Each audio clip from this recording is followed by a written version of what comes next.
নরেন্দ্র মোদীর পছন্দের তালিকায় যে শশী থারুর রয়েছেন সে তো চোখ বন্ধ করেই বলে দেওয়া যায়।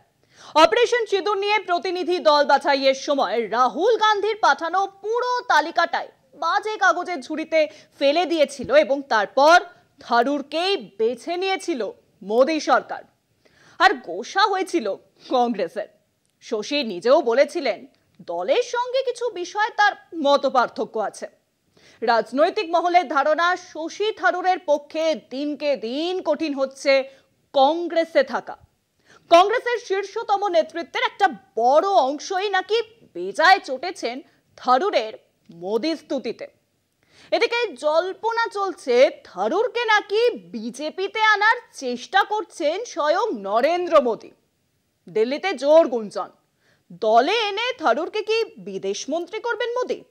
সরে যেতে হবে কি সুব্রমণ্যম এবং জয়শঙ্করকে?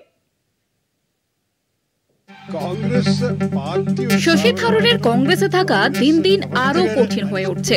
বেশ কয়েকবার প্রকাশ্যে মোদী সরকারের কার্যকলাপের দরাজ প্রশংসা করেছেন তিনি। কংগ্রেসের শীর্ষ নেতৃত্বের সিংহভাগই ক্ষুব্ধ থারুরের কাজে ও কথায়। জল্পনা, থারুরকে বিজেপিতে আনার চেষ্টা করছেন স্বয়ং মোদী।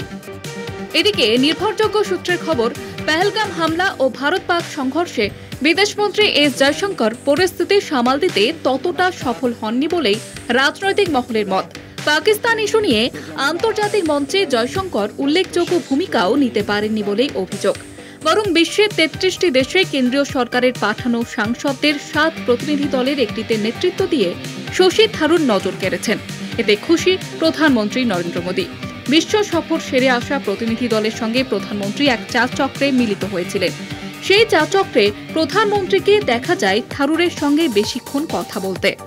এখানেই শেষ নয়, প্রধানমন্ত্রী মোদীর ঘনিষ্ঠ মহল থেকে জানা গিয়েছে ২৫ থেকে ২৬শে জুন থারুরকে মস্কোয় এক অনুষ্ঠানে পাঠিয়েছিলেন মোদী।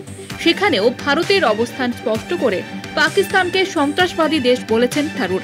সেই রকমই নির্দেশ ছিল প্রধানমন্ত্রীর। সুতরাং ফের থারুরের কাজে খুশি মোদী। এরপরেই জল্পনা তুঙ্গে। প্রশ্ন উঠেছে, দুরন্ত স্মার্ট শশী থারুরকে কি বিজেপিতে আনার চেষ্টা করছেন স্বয়ং মোদী? বাদল অধিবেশনের আগে কেন্দ্রীয় মন্ত্রিসভায় রদবদল করতে চাইছেন প্রধানমন্ত্রী। দিল্লিতে জোর গুঞ্জন, থারুরকে কি বিদেশ মন্ত্রী করবেন প্রধানমন্ত্রী? শশী থারুর কংগ্রেস ছাড়লে দলবিরোধী কাজের জন্য লোকসভার সাংসদ পদ তিনি হারাবেন। তাতে অবশ্য মন্ত্রী হতে কোনো আইনি অসুবিধা নেই। সেক্ষেত্রে বিজেপির শীর্ষতম মহল থারুরকে রাজ্যসভার সদস্য করতে পারেন। কংগ্রেসের এই নেতাকে নিয়ে তাই দিল্লির ক্ষমতার করিডোরে ক্রমশ বাড়ছে জল্পনা। কলকাতা টিভি।